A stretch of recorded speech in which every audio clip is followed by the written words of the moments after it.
Good day to you all. I'm Chathuri Hettipathirana from Think Consultancy, and thank you for joining with me today for the consultation session for the project Trans Mountain Pipeline construction initiated by UVW.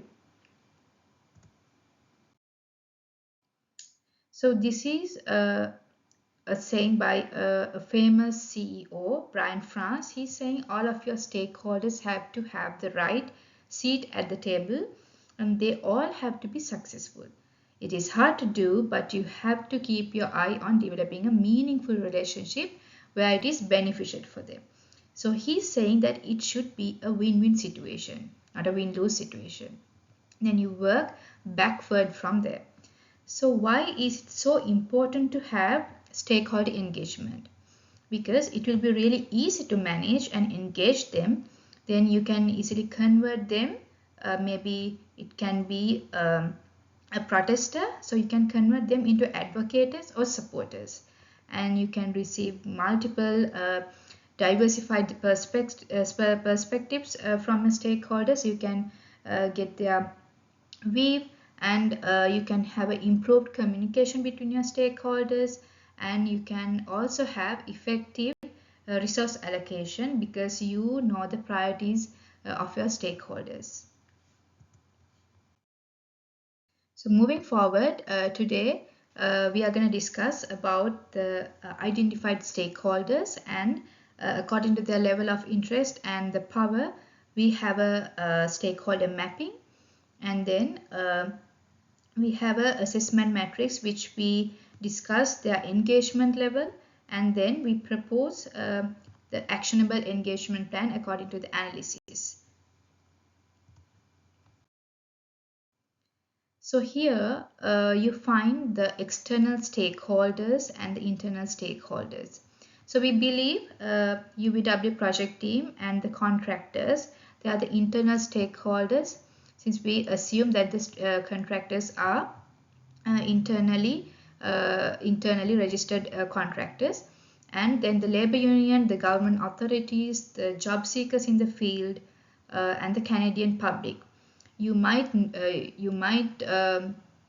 forget to add the Canadian public as stakeholder, and Environment and Climate Change Canada, the National Energy Board, environmental protesters, so Maritime Information System, the shipping industry, BC Clean Communities Program, the Natural Resources Canada, Western Canada Marine Response Corporation, so you can get regular updates from them, and the indigenous communities. This is a very key stakeholder because the project is on their territories, because this will be a project to move crude and refined oil from Alberta to the coast of British Columbia. So you need to make sure indigenous communities, they feel safe while doing this project, and the cities, towns, and other communities where the pipeline crosses. So all these cities between the two provinces, you need to take into consideration that they might be impacted from this project, and the financial institution, and you need to make sure the cash flow is running throughout the project. So the banks or whoever funding the project, they are a key stakeholder in this project. So when you are identifying the project, the pre and the post project stakeholders should be identified. So according to their level of interest and the level of power, we think that the Canadian public and the BC Clean Committee program, they have a high level of interest and the low level of power. So we think that Canadian public, they are currently not aware of the project. You should keep them informed. And the BC Clean Committee program, they have a high interest on this project. So you should keep them informed about this project.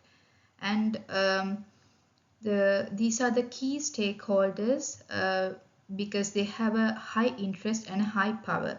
So government authorities, ECC, and the contractors, indigenous companies, all of these stakeholders, you need to manage them closely because they are the key players in your project. And the labor union, they have a high power. Maybe they don't have an interest right now. So the financial institutions, so as project managers, we know money is kind of a key element in your project. So you need to keep all these stakeholders satisfied, because whatever the requirements they are, you need to make sure you're promptly doing those requirements and keep them satisfied during the project. And at this initiation stage, we think the environmental protesters, the maritime information system, the cities, towns, maybe they are not really aware of the project. The job seekers in the energy field, they are not really aware of the project, and they have a low priority for this project at this stage. So this can be updated, but so that you need to monitor these stakeholders throughout the project.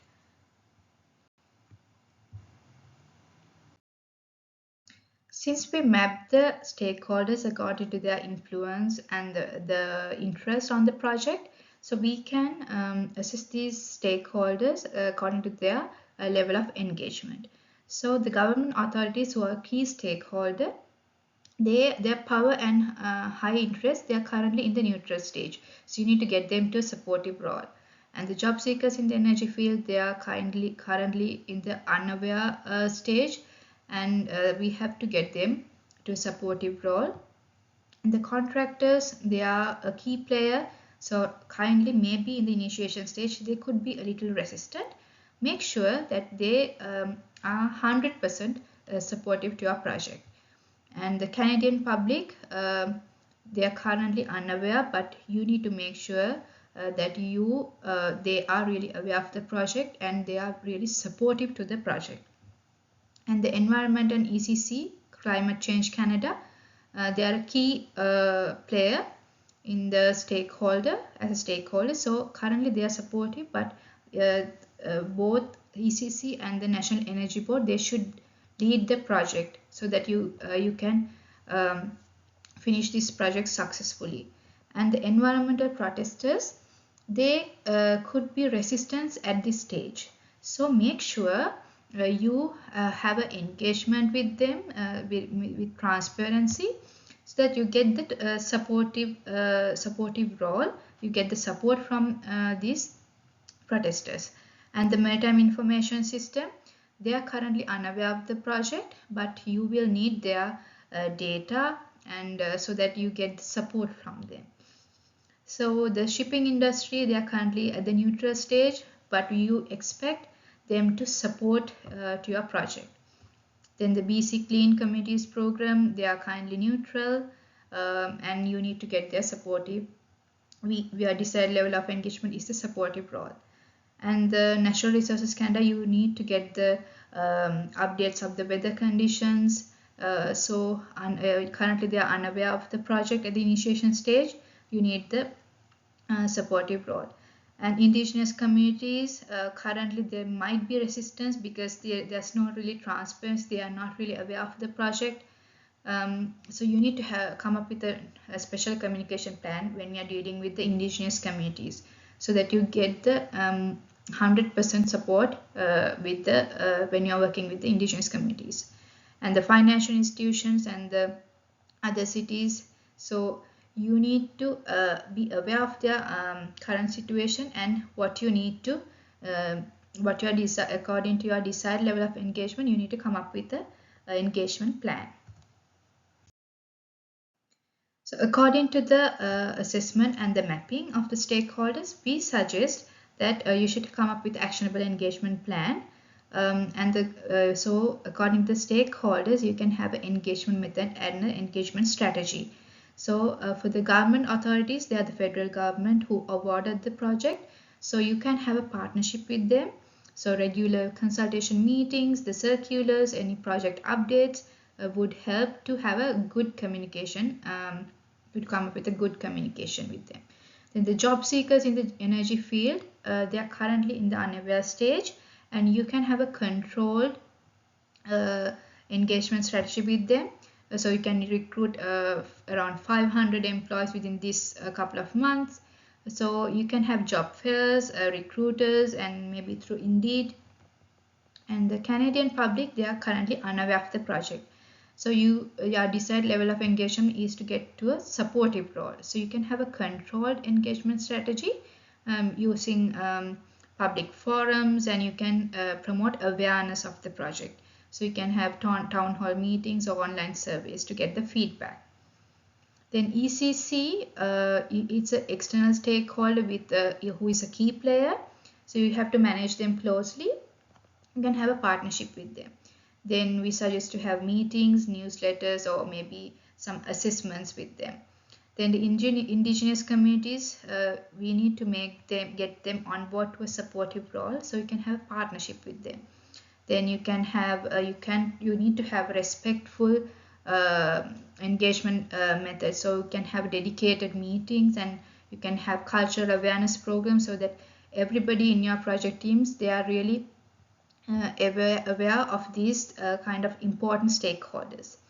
Then the cities, towns, and other communities where the pipeline crosses, you can have a pull communication. Maybe UCW website, ECC website.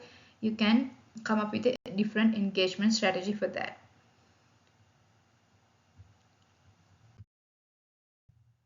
So our overall suggestion and recommendation is that before you engage with your stakeholders, you need to identify the potential conflict and make sure you maintain the transparency levels with your stakeholders.